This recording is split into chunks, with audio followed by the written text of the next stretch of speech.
बुरहानपुर जिले के Lodhipura high school से शिक्षा व्यवस्था को शर्मसार कर देने वाला मामला सामने आया है। स्कूल में पदस्थ शिक्षक सालिक राम पर छात्रों को मानसिक व शारीरिक रूप से प्रताड़ित करने के गंभीर आरोप लगे हैं। जानकारी के अनुसार शिक्षक सालिक राम नियमित रूप से स्कूल से गायब रहते हैं और राजनीतिक गतिविधियों में संलिप्त रहते हैं।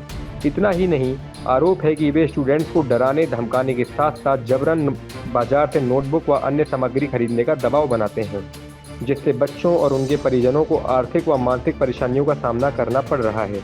इस गंभीर मामले को लेकर संबंधित क्षेत्र से जिलाधीश एवं जिला शिक्षा अधिकारी को लिखित शिकायत सौंपी गई है। शिकायत में स्पष्ट रूप से उल्लेख किया गया है कि शिक्षक के इस रवैये से छात्रों की पढ़ाई प्रभावित हो रही है और उनका भविष्य अंधकार में जा रहा है। लोधीपुरा हाई स्कूल की एक समस्या लेकर आए हैं। वहाँ के शिक्षक जो है सालिक चौधरी, जो कि हिंदी के अध्यापक है, वह आए दिन राजनीतिक कारणों के कारण छुट्टी मारते रहते हैं और अनुपस्थित रहते हैं, जिससे छात्रों का भविष्य संकट में है।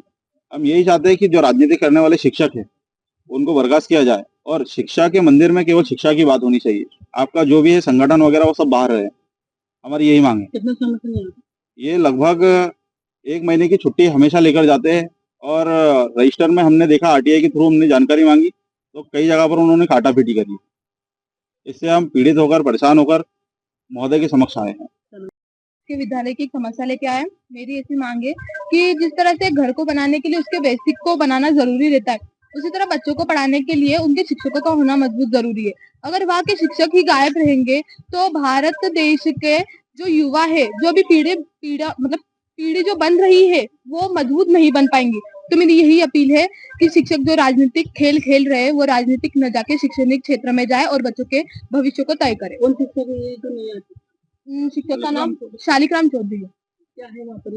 ये हिंदी के टीचर है। कितने दिनों से नहीं आ रही? कम से कम बहुत दिन हो गए, क्योंकि ऐसा बताया जा रहा है कि जो शिक्षक है ना, वो पढ़ाने के बदले अलग अलग शहरों में जा रहे घूमने के लिए, मतलब पढ़ाई पे कम ध्यान दिया जा रहा है। अब सवाल यह है कि जब शिक्षा का मंदिर ही डर और उत्पीड़न का केंद्र बन जाए तो बच्चों का भविष्य कैसे सुरक्षित रहेगा।